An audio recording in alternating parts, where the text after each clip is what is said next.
Hi guys, another day, another video na naman na tungkol sa mga bantam ang ating pag-usapan. Sa ngayon guys ay nangitlog na itong bantam natin na si Blues. Isang henning Blues ay ang itlog niya. Oh. Kakakit ko lang nagdaanan tapos nakita ko yung itlog niya.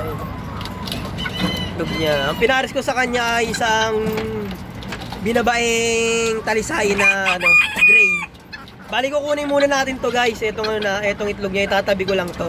Ito may similya na to kasi yung dati niyang itlog dito, ito yung dati niyang itlog na basag. So yung unang itlog kasi ng mga bantam, wala munang similya yon, yung first na itlog muna nila bago sila yung itlog talaga ng mga itlog na may similya. Yan yung unang itlog niya, wala yung similya.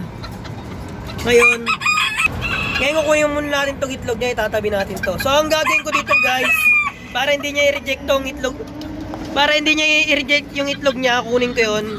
Imasing ko muna itong balahibo niya. Ayan, imasing ko siya. Imasing ko yung ganyan. Para kumapit talaga yung amoy niya sa kamay ko. Imasing ko siya. Ayan, imasing ko siya. Ngayon, kukunin na natin itlog niya. Kailangan pag kukunin mo kasing itlog na itong bantam na to. Ayan, hindi mas mo yung itlog niya. Kunin ko na yung itlog niya. Yan. Tatabi natin to sa garapon.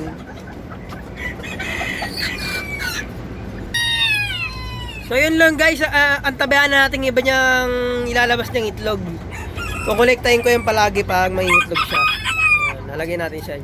Nalagay natin sa lagyan na sa garapon. So yun lang guys, yun lang ang ating video ngayon.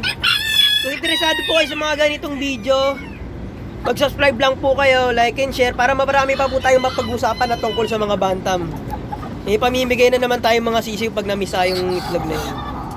Yan lang guys, maraming salamat po sa panonood. Bye po muna!